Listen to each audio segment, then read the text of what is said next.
Yolanda, que ceux qui n'aiment pas les animaux sortent immédiatement. Partez, oust, on veut pas vous voir.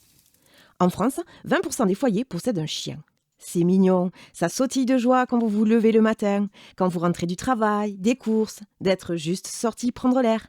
Ça aime jouer, ça aime courir, ça aime manger vos pantoufles. Ça adore péter juste à côté de vous durant le film. Ça s'ennuie facilement. Ça aboie pour dire des trucs qu'on ne comprend pas.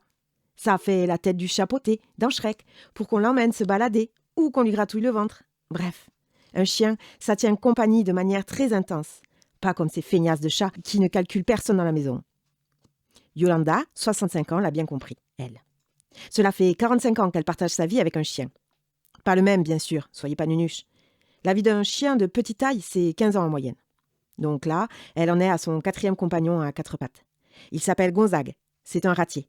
Une petite boule de poil toute pleine d'énergie. Mais Yolanda, elle sait très bien canaliser le dynamisme de son complice de vie. À 20 ans, elle sillonnait les routes dans son camion avec Nestor, son berger allemand.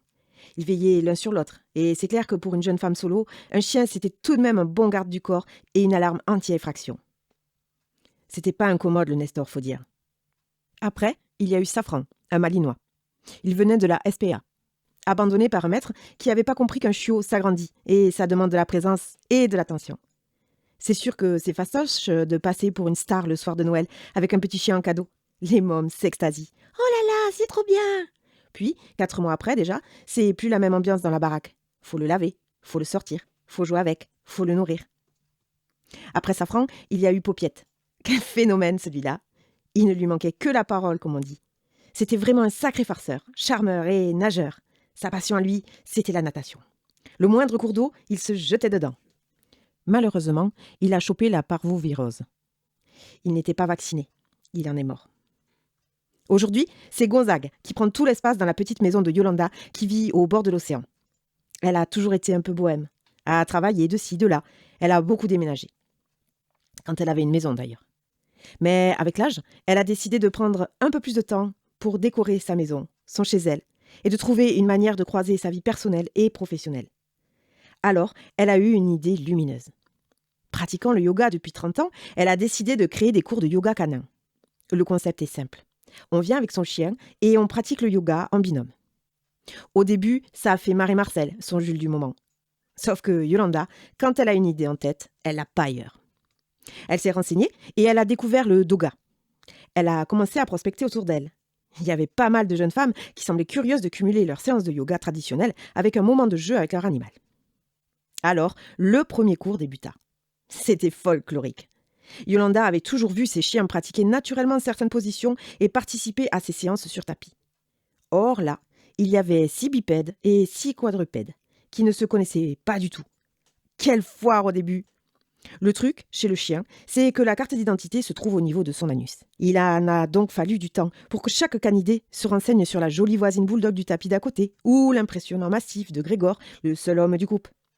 Yolanda proposa donc une récréation de 10 minutes en début de cours, durant laquelle les bipèdes s'échaufferaient tout en se racontant les derniers potins, tandis que les canidés s'ébattraient joyeusement dans la salle.